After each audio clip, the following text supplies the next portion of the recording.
this time Sergio is not joining us because his girlfriend is controlling him. He has to attend to just kidding. He has family stuff to do. But yeah. I'm here with Sakan and Onan from the MCDOJO Chronicles. So, and it's really nice to have you with us. Thanks for accepting our invitation. No problem. Yeah, thanks for being on the show, man. Yeah, I appreciate the offer. No, it's really nice to have other people here, and I always follow your channel and your experiences. I think a lot of people can relate to that, so it's cool to talk about it. So yeah. Tell us, how old are you and when did you start training there? I'm 40. Actually, I'm 38. Sakan, 38, okay. Sakan is the youngest one here. 35, baby. Young and fresh. So when did you start training at that place? Jeez, a while ago. Probably, I think I probably like maybe 33 or 34. Wow, it's a long time. Yeah, I was only there for like 2 years and everything. Yeah, it didn't take that long for me to figure everything out. Yeah, well, it's good that you did. Like, you're clearly an intelligent person, but a lot of people, they just either don't want to see it or don't realize. I don't know. Some people, they just keep going at it because they already invested time in it. So, well, I was in the military and plus playing sports and everything. I know what training is. I know you're supposed to do a lot of repetition and stuff, and it's a lot of other things that I noticed, and a lot of things that and plus I'm a business major too, so it's a lot of things that I noticed also while I was there that he didn't know I was a business major. And also I got a counseling degree, so a lot of stuff he did I kind of deciphered and everything. And my wife, she was there too, so she's a smart lady too. Yeah, you can tell when people are just trying to squeeze money out of you when it's too obvious. Yeah. So Sakan, are there a lot of MCDOJOs over in Thailand? Not many, right? Because it's a land of Muay Thai, and like you can hardly get by. You have two schools, Taekwondo or Muay Thai. Oh yeah, and about Taekwondo. The Taekwondo is legit because you have guys with a Muay Thai perspective teaching Taekwondo.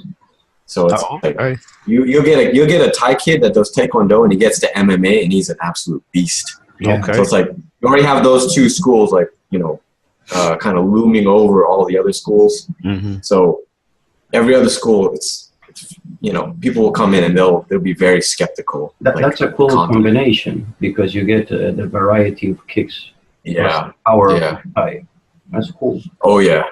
Plus the training mentality is the most important part. Yeah. But like I said, it's difficult. Like every other martial art has difficulty, just like finding its way, just because the competition is tough. So. So, Onan, are you doing any other training now? Did you join?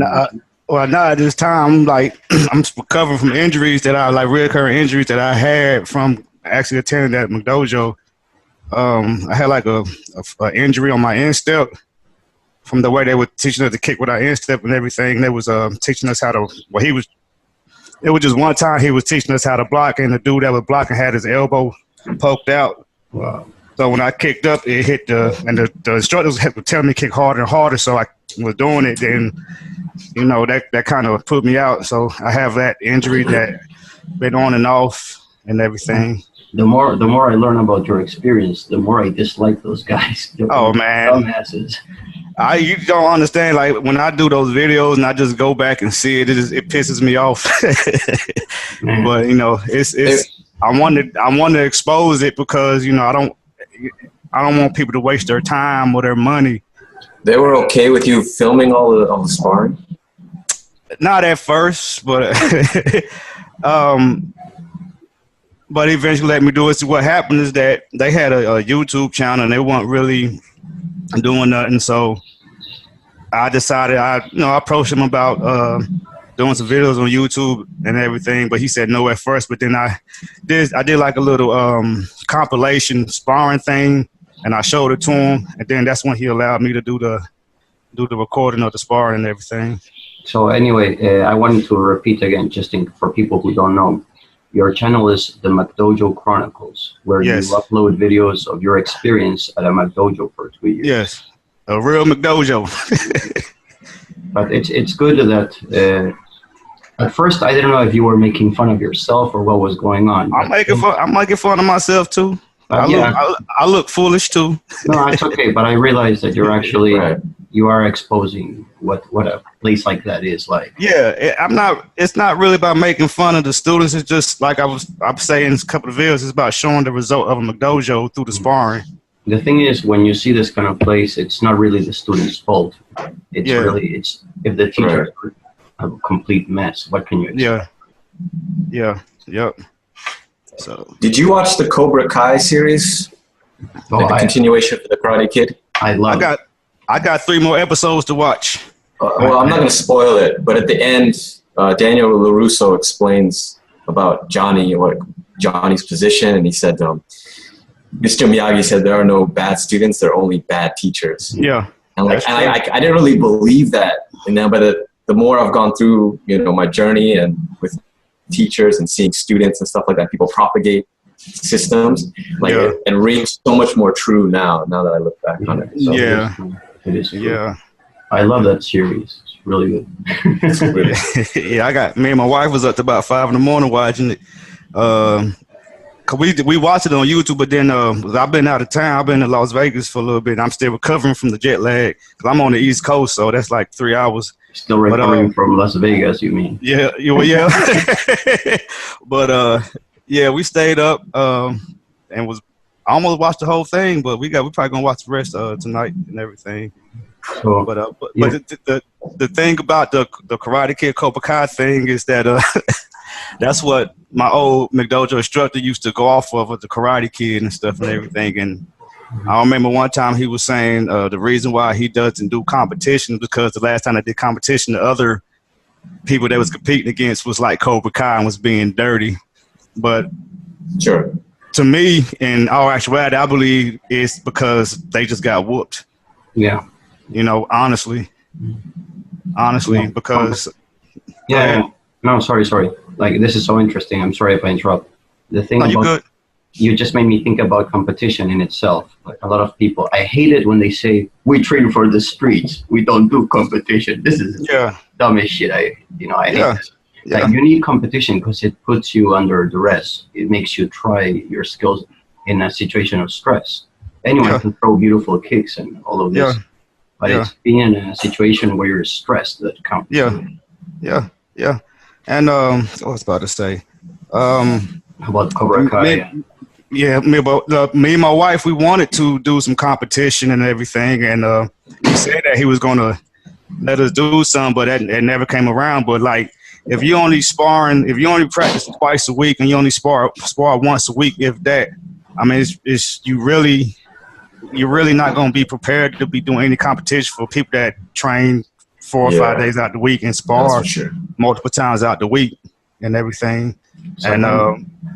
Yeah, you're right. Sorry. I just I was wondering about something. Sakan, do you make your students spar often? Since you didn't mention this, it's a good point. Well, I separate it. So we have the beginner's class and the intermediate class. And there's martial artists and then there's like competitors. And I think for me, my philosophy is you got to keep them separate. Martial artists, they have this image of themselves that they have to kind of portray and uphold, and they got the fighters, and they got to get down and dirty. The martial artists got to keep it clean. They got to do more of the drills, more of like the live drilling per se. Fighters, they just got to get dirty and just scrap. Yeah, that's what I want to do. Actually, sorry. Go ahead, finish, and I'll tell you what. When I first got there, they sparred me when I was at orange belt, and just understand that I came in as an orange belt, not a white belt. But by the way, Taekwondo doesn't have any orange belts. That's what they got.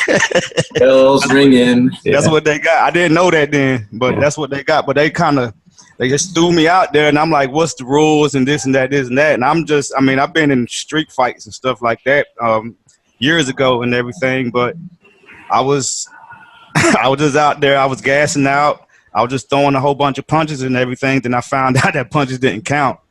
So what? Yeah, we couldn't punch to the face. It was just basically kicks, and we know we had those body armor on, and we couldn't even really kick hard. We couldn't even kick medium. And if we get medium, that tells us to slow down because he want us to teach us finesse and everything. Okay, you know, the thing I was going to go to, there's actually the two official lines of Taekwondo. One is the Olympic one, which doesn't have any punches, and the other one is I don't like the Olympic one. Yeah, me neither. The other one is ITF, the original martial arts style. ITF is awesome. Yeah. Cause during my time I did, cause I study and I research the things that I'm in. So I saw the WTF and everything, and I didn't really like it. So then I ended up going to the ITF, and I said, okay, that's a little bit better, but that's not what we did. We was more. He was more like a mishmash of bullshit, really. Really. What was the moment that something clicked in your head and you said, hey, there's something wrong?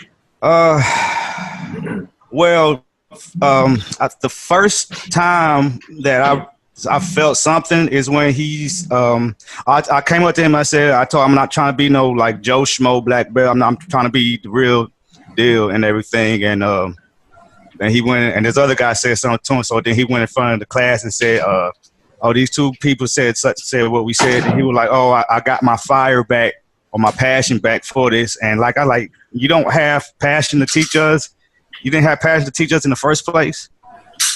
And then another time he told me that he uses Taekwondo as a ploy to bring people in. And then he started bringing in all the other stuff because he claimed he was like the third person to learn Jeet Kune Do, and you know, sounds familiar. Familiar. Yeah, so we were supposed to be learning. Yeah, we were supposed to be learning Hapkido, karate, kung fu, Taekwondo, Muay Thai, Jeet Kune Do. Did I say Hapkido? Yeah. It seems like Kempo, Concedo, boxing, kickboxing, Cook Soul Takion. Just a whole bunch of stuff, and we were supposed to, once we got black belt, we were supposed to be a black belt in 6 different martial arts. Jesus, that's ridiculous. That's a common employee. In 2 years. That's pretty awesome to me. and it comes with an order of fries. Yeah.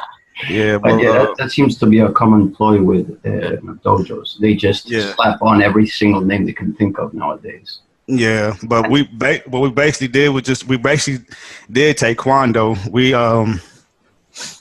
We did the Taekwondo kicks, and we did like knife hand chops and stuff like that, and hammer fist. But we still weren't allowed to use that really.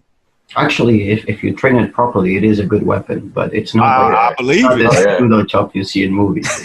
No. It does a lot of damage though if you do it. Yeah.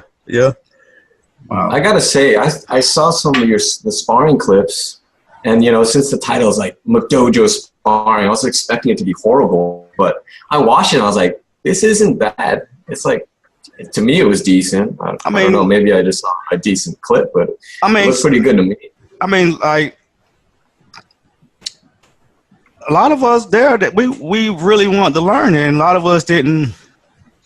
The thing about what I learned about MCDOJOs is that they prey on people that really don't know anything about the martial arts. So you come in, so we're putting in our all and everything. So I mean.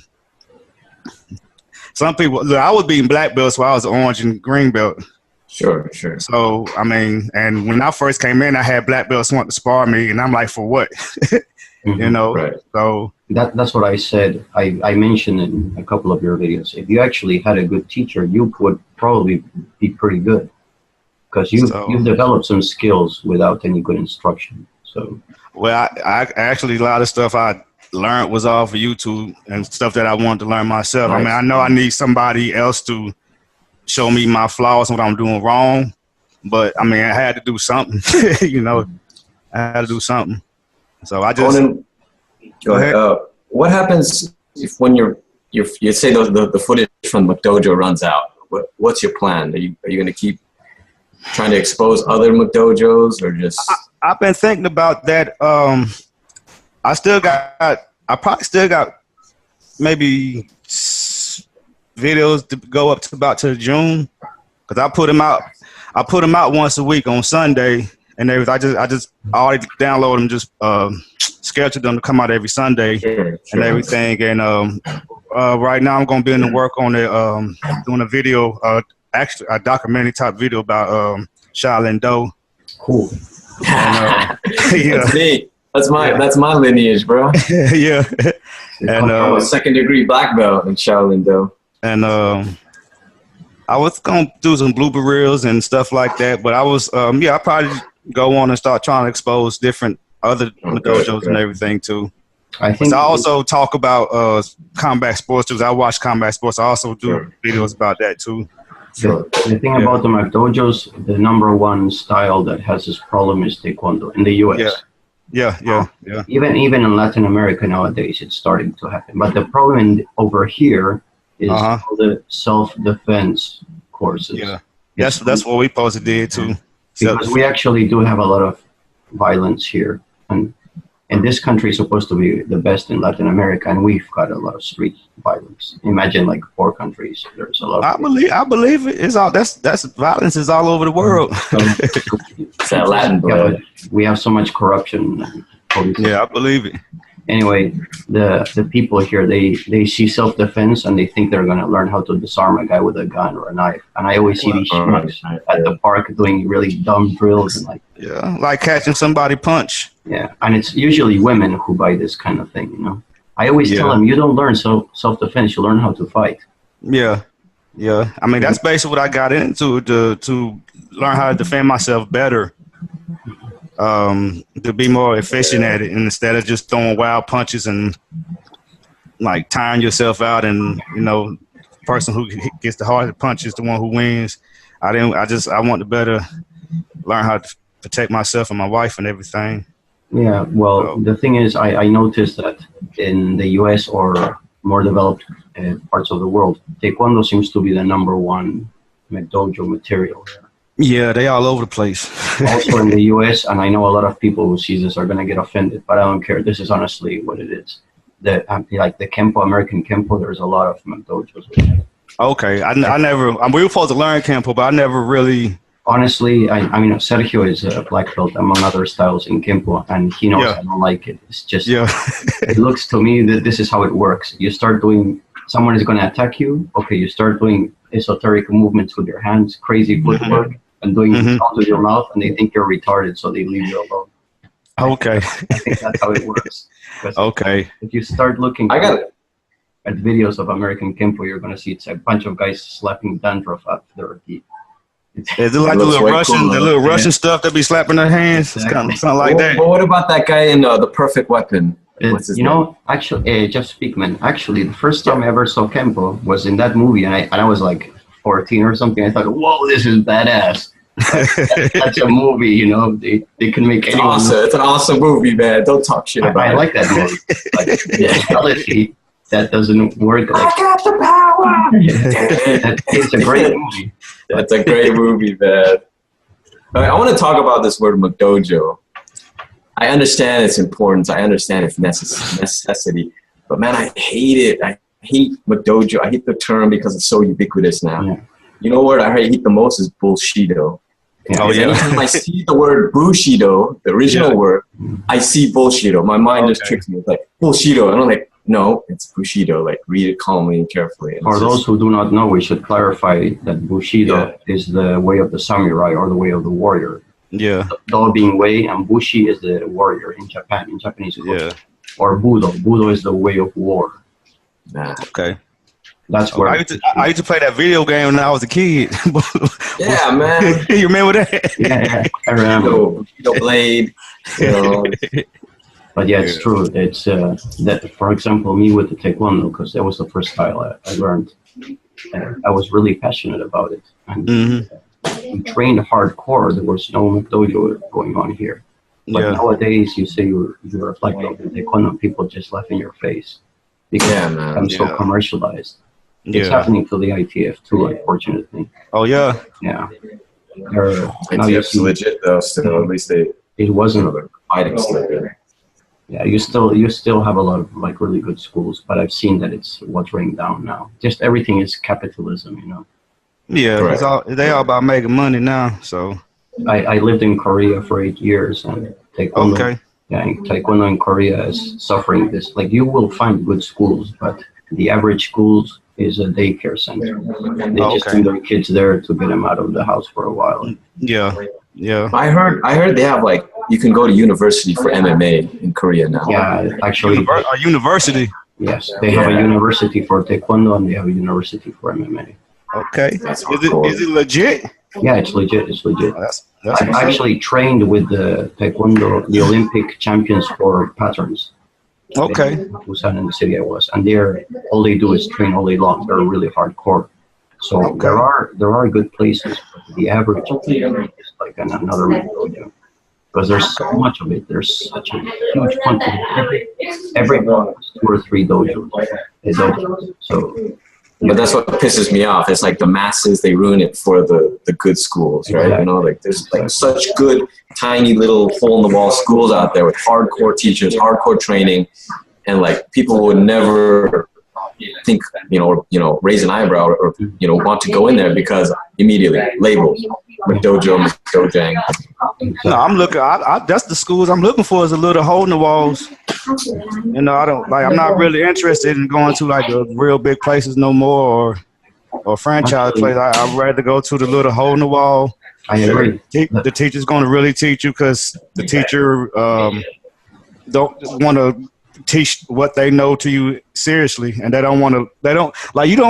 you're teaching somebody, you don't want them to go out there looking crappy and say they learn from you. Exactly. Exactly.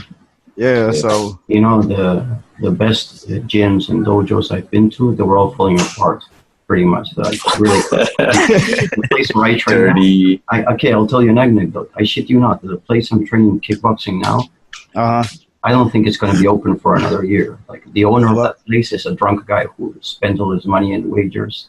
Okay. Like betting, and people steal shit from there all the time. And my boxing coach is always having problems with him. They've stolen weights and some of our equipment. And the place you guys train on hardwood floors, man. Like that's nuts. You're gonna notice there's pieces of like the tatami thing. Because wood that are chipped out, so sometimes we cut our feet. So we have to. Wow, dude, man, it's like one slip or fall. And you guys don't even some of you guys don't even wear headgear, so it's like it's uncomfortable. I've trained also in concrete. Man. It was really annoying in the winter, very cold. I bet it was. Those are the best places, and in Korea too. I've trained in places that were not in very good condition, but they were the best places to train at. Everyone was a badass there. Okay. So appearances can be deceiving. It's just that the really fancy places are made to cater to the consumer, Yeah. And plus, my old instructor, he also sold equipment. All the hogus and the shin guards and the arm guards and the headgear and mouthpieces. He was belts. squeezing all the juice out of that food. Oh yeah, and we belt tested every six weeks. Wow. So it was so it was $40 a pop. So every 6 weeks you would get promoted, no matter how good or bad you look, you still got a belt. And I remember one father, he made them retest his child over again. Wow. I mean, because the father was in the military, and like I said, in the military, you know what real training is. Yeah. And he made them retrain them over again. Good for him. The instructor didn't like, but they didn't stay there. A lot of people that came there that was from other dojos, they left within the week. About the most is 2 weeks, yeah. And one guy, it was a black belt. He was a police. He was a black belt in Aikido. Yeah, he was a black belt in Aikido. He said the only reason why he was there is for his daughter and everything. Wow. Something was going on with his wife and everything, but then after his wife got to the hospital, he ended up going back to where he was at and everything. So I just think he was just there to, blow away some time and everything. Mm-hmm. Actually, the thing about the exams, when my taekwondo teacher does one every 6 months. And if you train really hard, maybe 3 exams in 1 year, maybe. Yeah. When I was before black belt, he kept me for 1 year waiting until I could do that test. Okay. It's to a point where you don't care anymore about the belt. You just want to get good. You know? Yeah. Sorry. That's the thing about places like that, because it's more of a reward base. Because, you know, I mean, basically it's about the kids and anyway to give them rewards to make them feel better about themselves. But it was a lot of kids that couldn't hardly do anything good there, and they was like, I mean, brown belts and stuff like that, and they couldn't even do like a proper roundhouse or a proper front kick, or they call it a front push kick where I was at and everything. Right. I just got tired of it. Right. I got fed up with it. I asked, what kind of advice would you give for an instructor like me? No. I just wanted to say that the reason I asked you, Sakan, about the McDojos in Thailand before was because of all the tourists. I was wondering if because of tourists they have like crappy places, just catering for the. Yeah, that's the thing. Like your average Thai kid is like super lazy. Yeah, that's what. So we can. If they're going to do a martial art, the martial art has to be. Has to improve their career in some way, or get them in the Olympics, or get them fame. Okay, we can talk about this. So it's like Muay Thai is considered like the low art. It's like it's ghetto, thugs, and then Taekwondo is for the rich kids. So that's okay. But I wanted to ask you, Onan, like since regarding your experiences, like what advice could you give to an instructor like me trying to find the balance between business and like running just a legit dojo? Because I've got a kids program, you know, I've got martial arts program, I've got a fighters program. I'm trying to keep the balance, to keep it, you know, give people a good experience at the same time, not sell myself out. But it's hard, man. It's hard. Like a guy like me is like struggling on a regular basis. No, I understand. I just say teach them the best of your ability, and just don't fill their heads up with nonsense, and like give them false confidence and false assurance. Like my thing is like don't if a person's doing a messed up roundhouse or a messed up jab, don't say good, just correct them. You know, pull them off to the side, correct them, and have them do it. Like repeat doing it. You know. You want to see some actual development in that person. Yeah, because like I said before, I got to a point where I felt stagnant, and when I approached the instructor about it, he told me that was good. I felt stagnant. Yeah, that's bad. Yeah. You know, you just reminded me of when I was in Korea. I worked as a Taekwondo teacher for a while. And I was there with another guy. It's a long story. One day I'll tell the whole thing. But the ITF invited a few black belts from around the world to teach in South Korea. And I was one of them. There was also a guy from Finland, and I became really good friends with him. And he was working in an Olympic Taekwondo dojo. And the instructor there, the owner of the place, that place was a true McDojo. The McDojang is of the worst kind. The guy would go into his little office and play Warcraft and just look out the window to see their training. And the little kids who were black belt didn't even know what a turning kick was. In Korean, I heard dojo chagi, and they wouldn't know what it was. It was an absolute disaster. And that guy was like, he was supposed to give, my friend who was working there, he was supposed to get lunch from them, right? Because he was working for them. And he would find every possible way to not give him lunch, or like give him the cheapest crap he could find. Try to skimp on every dime, you know. You just reminded me of that. That's a question. He didn't care what the students were learning. He was just looking out the window while playing video games. So it's like a grown man. You know? Where did he learn those business practices? That's the question, right? You have to learn kind of like these routines and these practices, you know, to get people in the door, to sell a certain way, to manufacture this sort of process. Like you got to learn this. Yeah, but I think where do you think it came from? Wait, the thing with these people, the McDojo, we have 5 minutes, by the way, because this has a limited amount of time. But the thing is, with these McDojo guys, it's people who couldn't do anything else in life, and they knew martial arts, so they just had to do this out of frustration. And the difference with a real teacher is someone who's passionate about, like Sakani is a passionate person with martial arts. Yeah. But you can see, even if you didn't get any money, you would still enjoy what you're doing. You would train. That's true. But when you're doing something just for the money, it's like a low-paying office job. You're gonna be miserable. Yeah, that's true. But when well, my last draw at the MCDOJO was my last sparring match, and I was sparring this one guy, and he did a lot of pushing and shoving. He didn't really do kicking and punch. He would just run up on you, push and shove you. So I forgot what type of kick. I can't get my leg up there no more. But I was doing like a, I think it was a crescent kick. I can't remember what kick it was, but as I was doing the crescent kick, he rushed me, and we had this big utility fan, probably about 5 feet tall, about 4 feet wide in the dojo and everything, and he pushed me on that while it was on. Oh no! Yeah, and so I got pissed. I was already pissed because I like, can we like spar? Can we do what we was taught instead of like, I mean, pushing and shoving? You can do that on the street, pushing and shoving. I'm trying to learn how to do the thing. So that was my last straw, and that's one of the reasons why I left, because it's just I just wasn't getting any better. Did you say anything to the instructor when you left, or you just left just like that? Well, I kind of blew my top. So I was doing a whole bunch. I was doing a whole bunch of cussing and everything, and he was, "Oh, that guy's a nice guy." So I'm a nice guy too, but I'm like, man, he pushed me through that fan. I could have like got hurt real bad. You know what I'm saying? Like I said, he's not doing anything that you supposedly taught us and everything. So I left. Yeah, and I left, and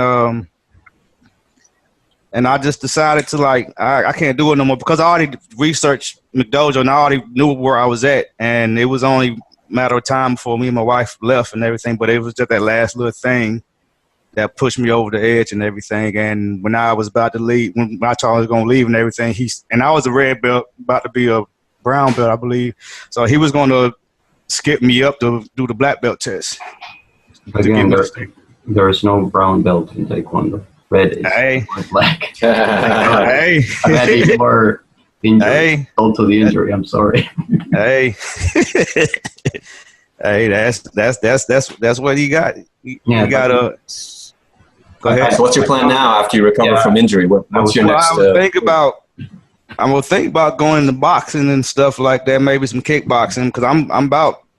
So when I was doing that, I was probably about 147. I'm back at like 170, 175, my regular weight size. So I probably think about doing boxing, because I really want to get better with my hands and my foot movement, which we lack foot movement and everything, footwork. And I want to go ahead and I want to kind of not do the Taekwondo kicks and learn like kickboxing or Muay Thai kicks and stuff like that. So more powerful kicks. So yeah. Anyway, don't get stigma against the Taekwondo. I don't have a stigma. It's just that place. I know there's people out there that know how to do it and would teach it right and everything. But you will find something of value in most martial arts. But again, it's all about having a good teacher. You need a good teacher. Yeah, I got no problem with Taekwondo. I just wanted to be able to use my hands too. Yeah, I told you, boxing is the most essential skill. You can add up on it after. Yeah, and plus I grew up on boxing, so good. Yeah. All right. Well, I do have a playlist of where I just have my sparring on. It's called MDC My Sparring. So if anybody want to check it out, I don't want to show my sparring because everybody else show there. So yeah. We have been looking. I know who you are when I see the videos now. Have you seen some of Sakam's stuff? He's got some really great fights. Yeah, okay. Could be better. That turning kick knockout, amazing. that turning kick hurts though. Yeah. That turning spinning back kick hurt. Yeah, I hope you don't get discouraged that you're injured. You can recover. Oh no, I'm not discouraged. Yeah, I'm not discouraged. Yeah. And plus, man, I see when I was there, I was living in Texas, but now I'm in North Carolina now, so and I have not found a place here where I'm at all but yet. You got Shaolin Do next to you, I'm sure. I haven't even seen that here. Okay. So what is it? Kentucky. They own Kentucky. Oh yeah. Yeah. Okay. Yeah. Really, I don't know. We don't have that here, I think. Shaolin Do. I I never don't think they have any branches. until YouTube. I had never even heard of it. So. Yeah, me neither. It's ridiculous that they're still going. Actually, so. I heard they out of California. That's Chinese Shaolin Center. The West Coast, they're called Chinese Shaolin Center. East Coast, they're called Shaolin Do. Okay. I ain't know that. Yeah, Grandmaster Tay is located in California. Okay, it's what's the place? It's called Hong. I can't remember what. I had to look it up though. It was a guy that I saw that says that like Jake Mace, whatever his name is, stole like their style, their animal styles. Or whatever. Seafood Frank or somebody like that. Yeah. If Sakan, if you're not comfortable with this topic, because Sakan knows. I'm okay. Yeah. I'll just keep my mouth shut. Yeah. Stay out of the controversies. I know. Yeah, exactly. Yeah, I don't know. I just what I saw. The way to go. Yeah. Okay, but so you want to go into boxing, but you do still want to learn some kicking and stuff, right? Yeah. If you get a good kickboxing coach, you can develop skills. The thing about kickboxing or boxing is that in 6 months you're already able to fight. Unlike the more traditional martial arts, you require more time to develop technique. Yeah. But with boxing or kickboxing, in very little time, you already have practical skills. Okay. Santiago, I got a question for you. So you have experience in traditional martial arts, karate, taekwondo, and stuff like that. But like, do you think that the more time taken helps with the longevity in the sport? Definitely, yes. Actually, the kickboxing thing, the fact that I have a martial arts base gives me a huge advantage over all the other guys for many reasons. But yeah, it does also give you more, because you develop such a sharper technique, you can do it for longer. Actually, when you see a good martial artist, he will lose physical strength with age, which is understandable, but the technique will only improve with age. I've seen old men, 70, 80 years old, and they have incredible technique and flexibility because they kept practicing throughout the years. Yeah. Who's that wizard like guy from Korea that he's like 80 years old and he's still kicking like, I know. Side kick all the way up in the air. With long hair, yeah. Yeah. I forgot his name. I know who it is. He's kind of famous. He's really flexible. But I'll show you some videos sometime. There's a Greek taekwondo master, ITF guy. He's like on his 60s, and he's extraordinary. He's more impressive than that guy. But he teaches also his students. He teaches them proper boxing and like joint manipulations. He's a hardcore guy, you know. A real mixed martial artist. If you find a good teacher, you can develop skills in any style. Yeah. My friend told me Bill Wallace, he can't walk on a normal basis without ibuprofen and like painkillers. Bill Wallace practiced, I don't know if it was Shorin Ryu or Shito Ryu, one of these traditional karate styles, and he was also practicing judo. He's a judoka, and while practicing judo, his knee got crushed. Oh man! One of his legs it was out forever. So that's why he moved to his left leg. You know who Bill Wallace is? He's a Superfoot. He's a very famous kickboxing champion from the 70s. Okay. What's his name again? Bill Wallace. If you put Superfoot on the internet, I'm gonna write that down. The guy is 70 and he's still kicking like he was 20. He's amazing. He's unreal. Like his record is crazy. Imagine if he used both legs. But you know, it's not only his knee. There's another fun fact about that guy. One of his testicles got crushed with his someone kicked him and it wasn't the right angle, so he only has one testicle. So he has one leg and one testicle. Yeah. That's what gives him all the balance, right? What people don't understand is still hurt when you get kicked in the cup. Yeah, still hurt. Oh man. It's so painful. Especially when they go up under it. Yeah. That guy, Bill Wallace, all his life he did seminars, and when he was younger, after each seminar, he would stay and spar with everyone. Okay. And often some like crazy guy would come and try to be a badass and like try to slug him or something, and he would beat the crap out of him. Dang. Until Bill Wallace would beat the crap out of these guys, right? Until his lawyer showed up and said, "Hey, you better stop doing that, or we're gonna have problems. Don't do any more sparring after Bill." Yeah, the guy was a badass. Yeah. So yeah, I never saw my old instructor spar though. Ever. Yeah. I asked you before, but I also wanted to ask you this: did you talk to anyone who went to that dojo afterwards after you left? Yeah, I talked to a couple of people, and they left basically for the same reasons why I left: the lack of sparring, the lack of training.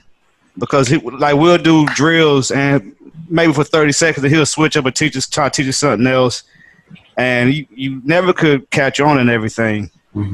It's a couple people that's on YouTube that went to the school with me at the same time, and we talked, and they left for the same reasons I did. And also when I checked when I was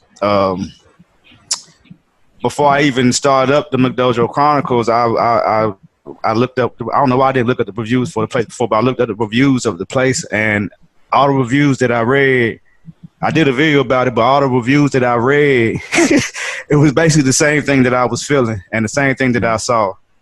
And basically, their belts is only for that school, and once you step out that school, it doesn't matter. It's no organization over it. He's not cool. What's it? Kukuwan? Yeah, Kukuwan. Yeah, and he's not acknowledged then. Yeah, it's just BS. You're just gonna be a black belt or whatever belt you are at that place. Yeah, it's like going to a fake medical school where they put band-aids and then they say you're a brain surgeon. Yeah. You go somewhere else, like you're just a clown. Yeah. So when I go somewhere else, I'm just gonna say I don't know nothing. So we heard all the bad stuff about this school, but what about the good stuff? Like, what good stuff came out of it? I mean, I met a lot of good people there. I really liked the assistant instructor. He's not there no more, but I really liked him because he worked with us with different things. He worked with us with our hands. He would take us and throw jabs at us and have us move out. We had little cages on our heads though, but at least he would help us work on our footwork and help on our punching and slipping punches and all that. And he would spar with us too. Another good thing, because I'm 5'8", so I got to spar people 6'3", 6'6", stuff like that. So I got experience sparring people real bigger than me, Cool. You're 5'8", 180 pounds? Well, no, I was 147 then, but I'm about 170 now. 175. Whoa. Yeah. My 170 is my natural weight, but when I'm that's pretty stacked though. Yeah. But I mean, I appreciate learning the basics and everything, and I appreciate the people there. There's a lot of good people there. I made some friends there. And that's about it.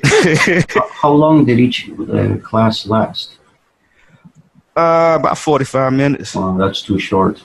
Yeah, about 45 minutes. We had see what I would do, me and my wife, my nephew went there with us too when he came to live with us.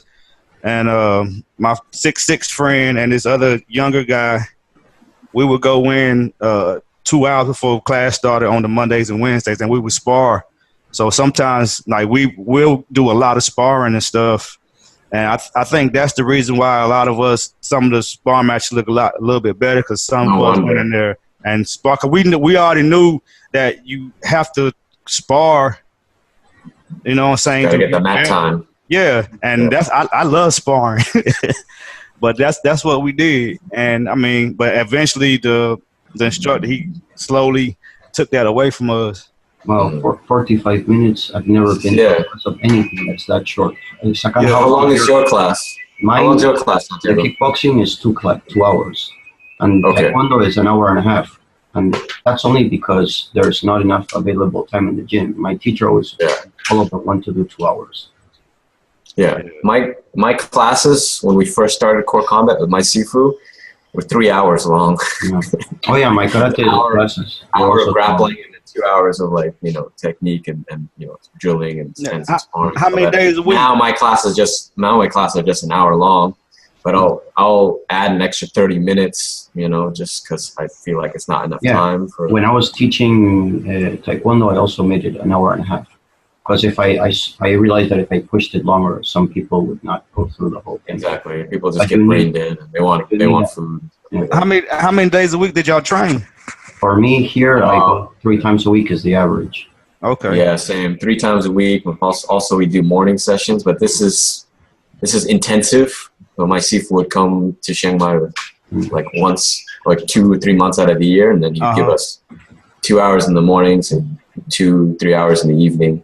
So that's good though.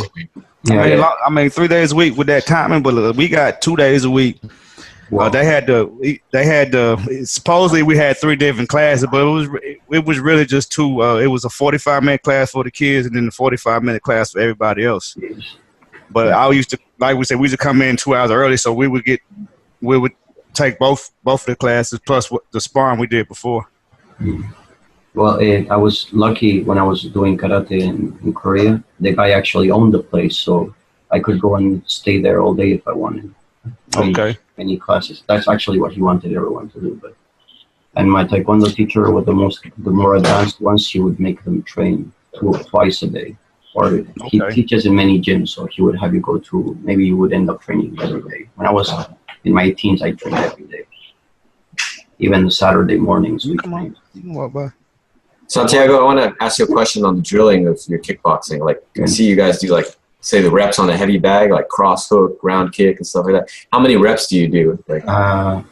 Let me see. It depends what the drill is, but it's hard to answer this. We do a lot. I saw like 100 jabs, like 100 crosses. Yeah. I was just tired watching. Yeah, this is kind of tedious, but when we start each class, it is 100 jabs, 100 crosses.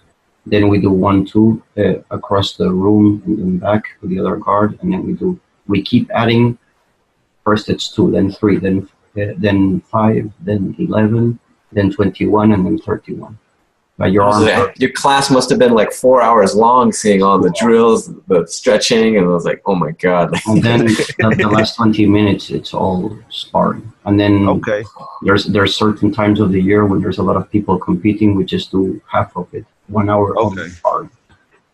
So, the thing about the bags and all that, it depends how many we are and how many things we'll make. Maybe you make sets of 30 or 40. Okay. It's like, I think when I see your kickboxing class, it's like a real boxing gym mentality. Like everybody comes in, they know exactly what to do, and they just get to work. Yeah. Like for me, I have so many beginners and so many like people new to martial arts. It's like talk about safety, talk about how to hold the pads for each other, how to like put the gloves on. It's like, actually, I'm going to tell you something about specifically about the kickboxing class, because you're doing it the right way. You want everyone to learn everything. But the kickboxing class that I go to, it's good when you already know how to fight. Because my coach, he's very chill and he just wants people to beat the crap out of each other. No, honestly, he wants to produce fighters. So he just wants us to like spar, but he doesn't focus on all the technical details. Actually, I help him with all that stuff. He just makes me teach people all the technical stuff. Okay. He's really cool. He knows a lot of stuff, but he's just doing this as a hobby. You know, he actually has a security company. Like, he works as a personal guard and stuff like that. Okay. Hey, look, I like sparring, so that's. He looks like a mean, tough man, dude. Mean, tough little man. Like, I would not mess with that guy. You're gonna see a lot of guys in my videos that they're kind of sloppy with technique, but they're tough as nails because all they do is just fight all the time. So it doesn't matter when you fight. When you fight, you just need the spirit, man, the heart, the toughness. The guy has another gym where his son coaches. and they're like bloodthirsty over there. You know the guy that I needed, that I accidentally cut him? Yeah. He went to the hospital. I don't know if you know this, Oden, but this past, I didn't upload it yet. Yeah, I'm going to upload it. But I was sparring with this guy who was actually going to compete this weekend on a kickboxing match. And my knee clashed with his eyebrow, and it was really bad. He got 9 stitches. It was huge. Wow. The guy went to the hospital, got 9 stitches, and straight out of the hospital went back to another class to train. And wow. He's going to fight anyway. He's like, but that's the other gym where they're all bloodthirsty. And one of those guys got me. Actually, one guy. The coaches lined the students up on the wall and started like testing their chin. Sometimes iron chin training. That was a bad video. Sometimes those guys come to our gym because they're all. And that's like, that guy is really controlled. I like sparring with him. There's a couple of guys that go crazy. One guy punched me so hard I was seeing stars. Wow. I actually got angry that time. How big was the guy? No, it's about my size, but it's like really psycho. What's your size? I'm like in feet and must be 5'6" or something. In centimeters, I'm 169. Yeah. You look taller than that. You look much taller. I'm pretty short. I'm shorter than the average guy. So. No, I'm sure I'm 5'8", so I'm not that tall. I probably shrunk a little bit too. I think me and Sakan are about the same size and weight. Yeah, I'm a little bit taller and same weight. I think same weight though. Yeah. 62 kilograms, give or take, 63, 64. But I'm starting to. I used to compete at bantamweight, which is below 62.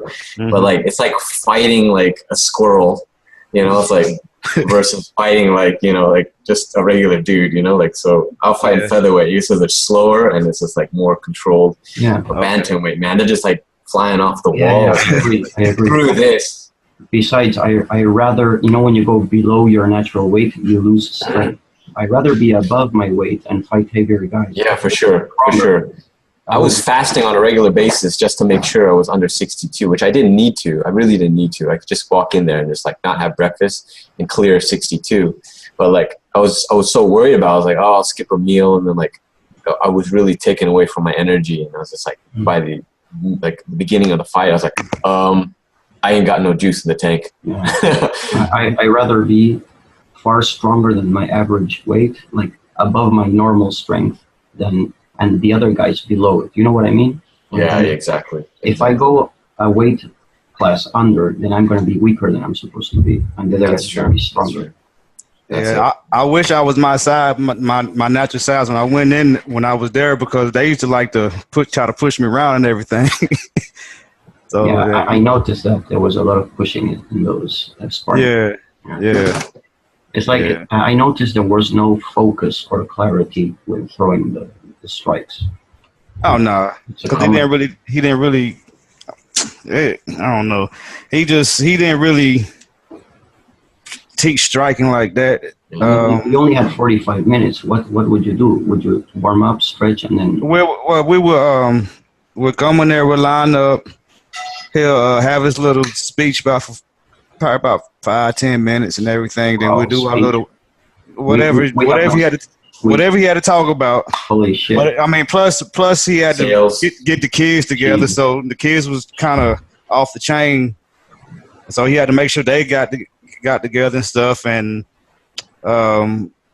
then we'll do our stretches and little push-ups and everything. And then I feel bad for you. Like he also had a speech there. Jesus, that's real. Yeah. So you only had like 30 minutes of actual doing anything. Yeah, I mean, actually, like, because the first class starts at 6 o'clock, and we probably wouldn't get to doing anything till about 6:20.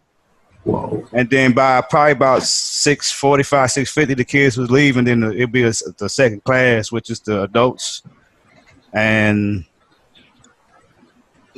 usually by that time, we be doing some type of locks and holes that he done make. And he used to make up his locks and holes before class, too. I used to see him and the assistant instructor go in, and he'll be like, this is Juke Kingdo mixed with Hapkido.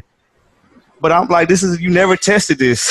But he would do that, but see, and then when you would ask him, like, could you show me what you showed me the last class, then he wouldn't even remember. Oh, dirty. Yeah. But the second class, I mean, if we weren't sparring, we'd most likely do the hybrid.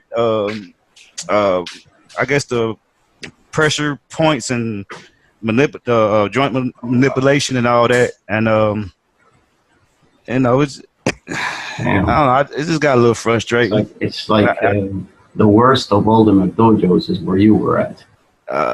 It has everything in there.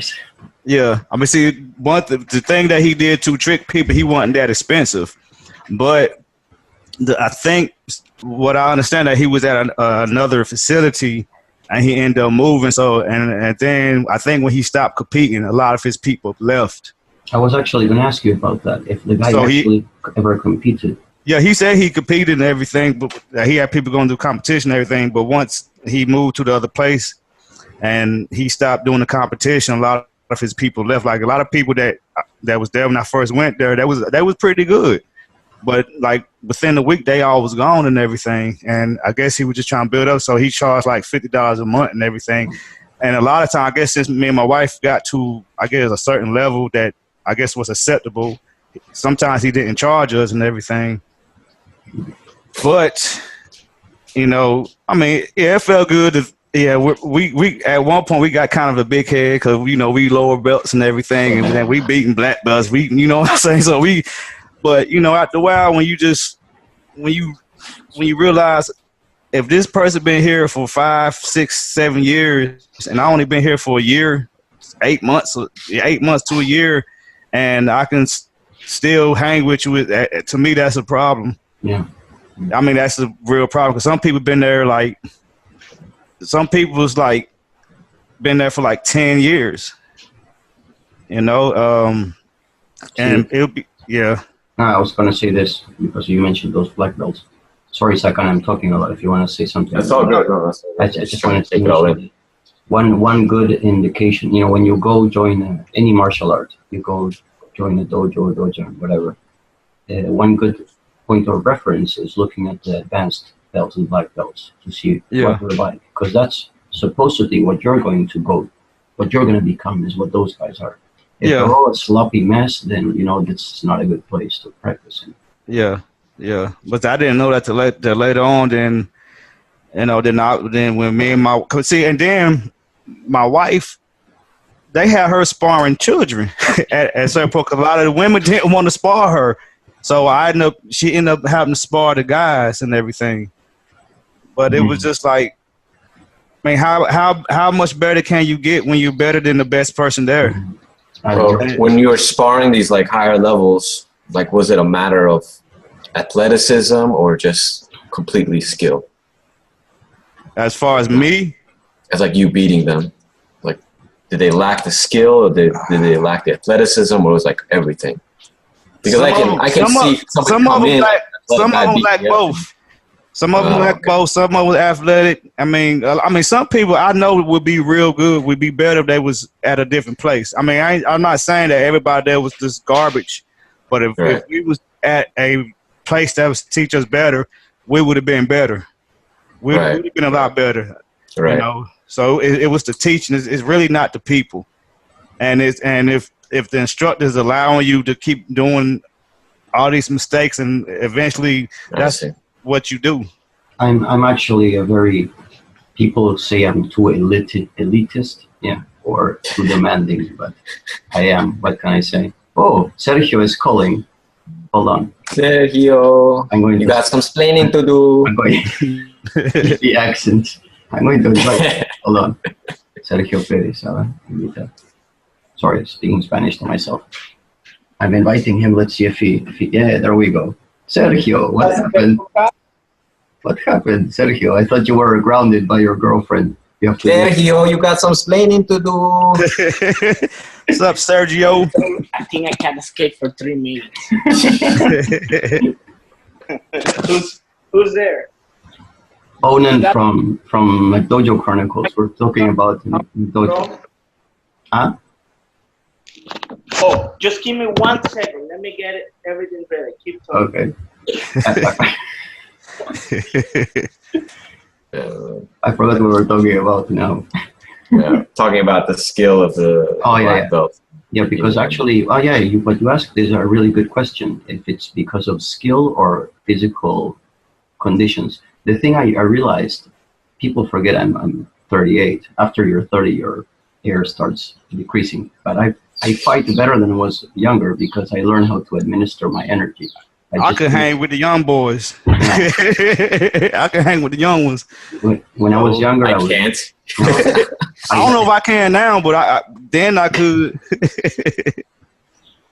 So I got a question for 5 minutes. Okay. I'm fresh out. 5 minutes, only 5 minutes. But I wanted to join in to see what you guys were talking. So, what's new?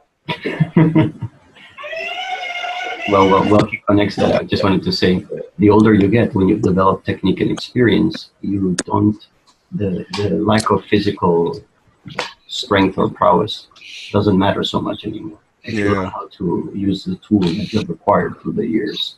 Yeah. Anyway, Sergio, welcome. Thank you. We got the big YouTube player on the scene now.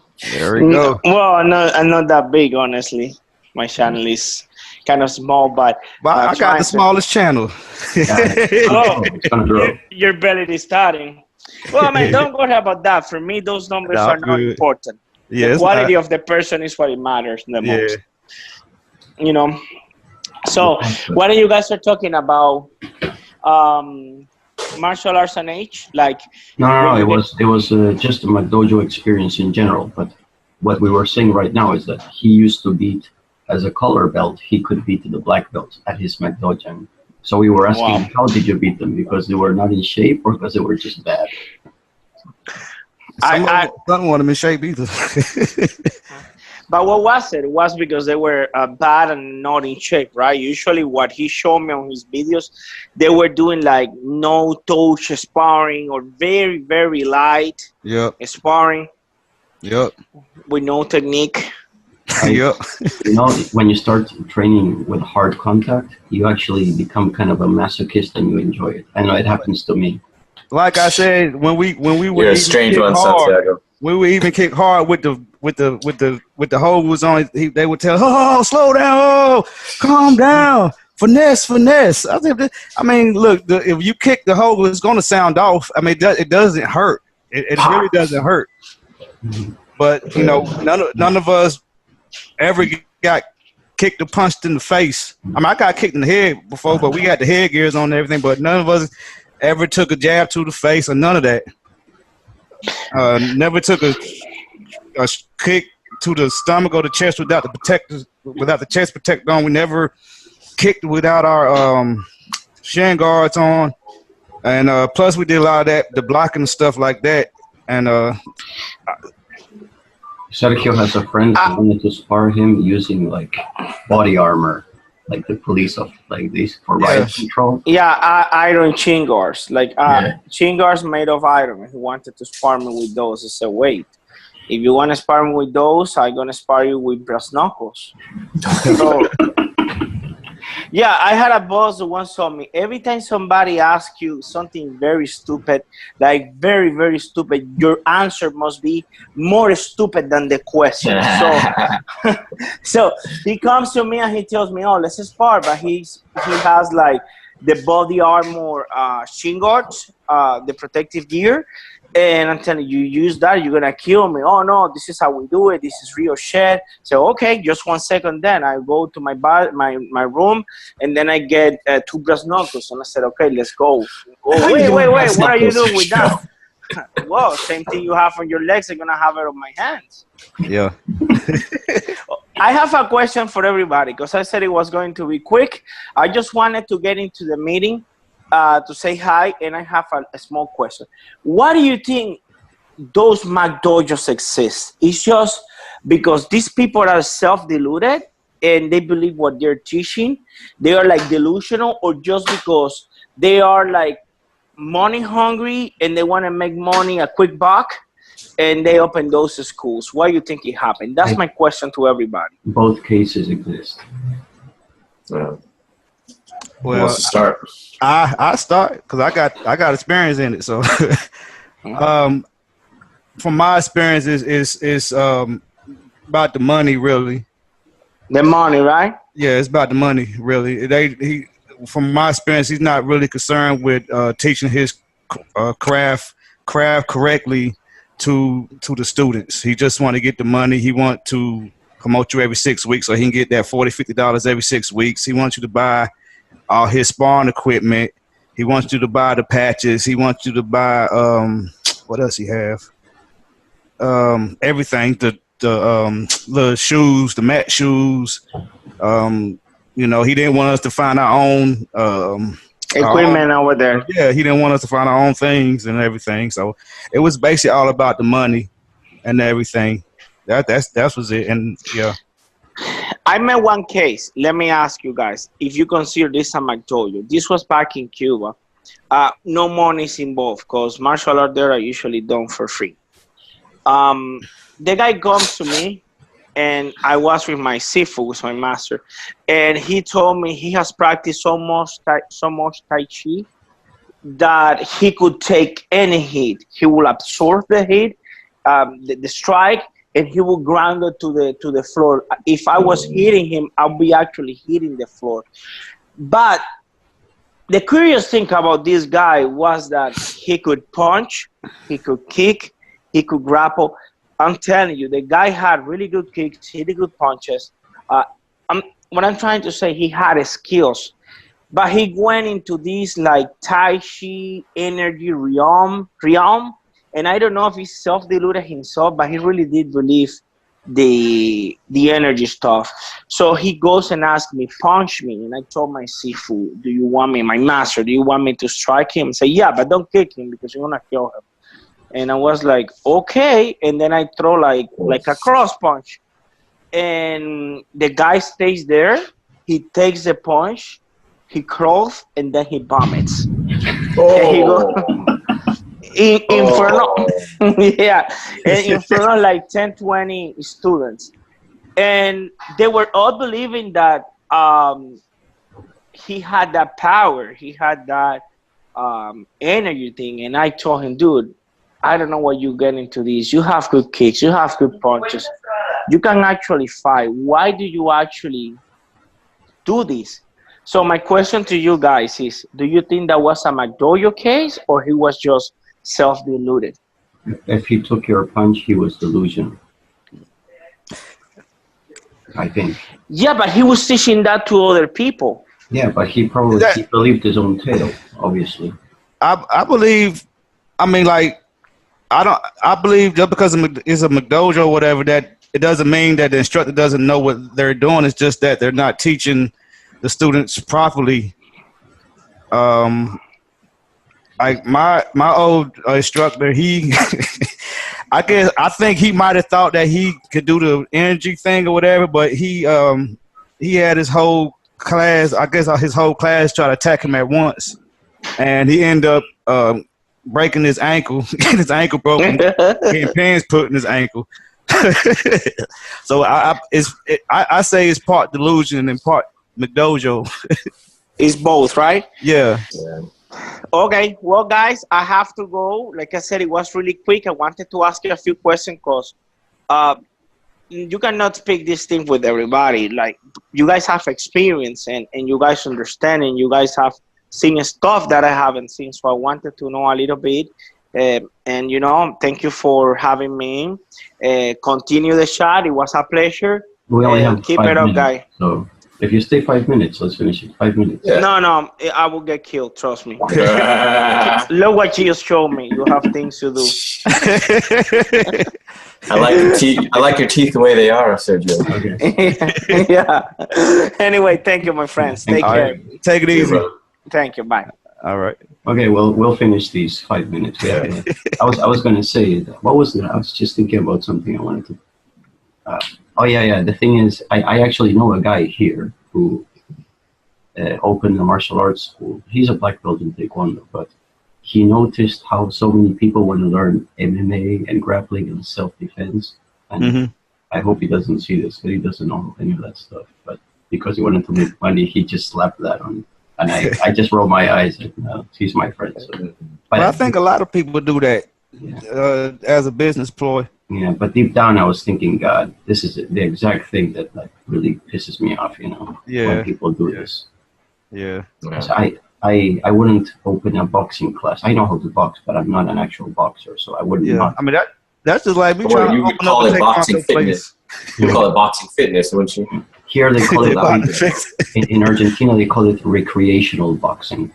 Okay. So I'm not punching anyone or getting punched in the face myself. This is not boxing. Yeah, for sure. Yeah. But yeah, that kind of thing. So I think there is cases of delusional people who believe the whole tale, but in general, McDojo is just some lazy guy or guy who just wants to get money at it. People I mean, some of them might not know what they're doing, but I believe that some of them do have the skill to teach people. They just don't have the heart and passion to teach them.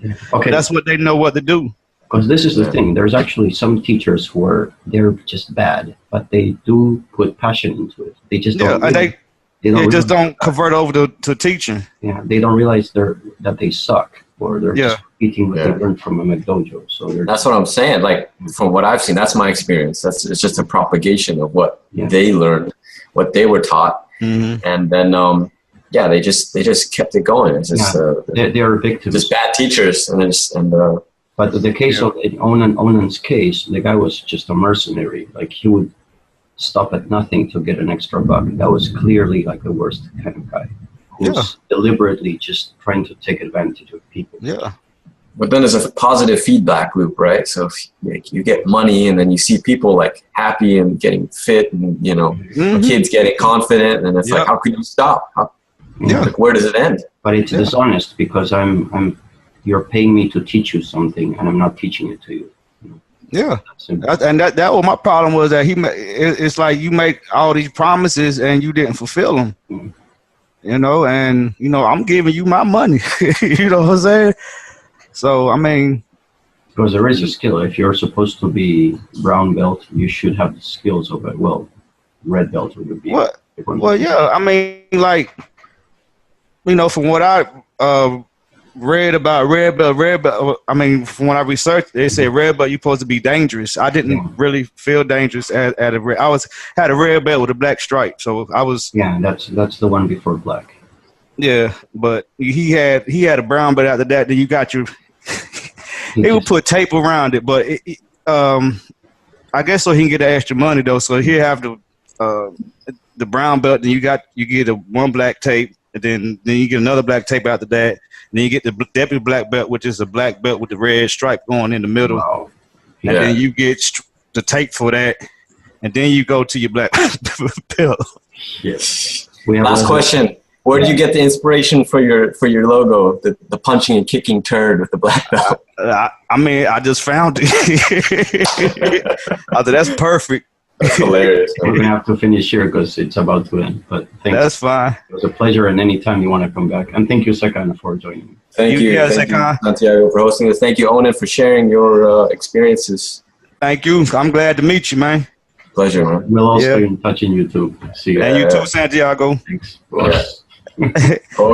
Now I got to use my real voice. No, I was playing. I was going to do that anyway. Now I did that. It was like you know how the people do the hidden voices on TV and black. Voice. Yeah, that's why I did that. Your voice has charm, so keep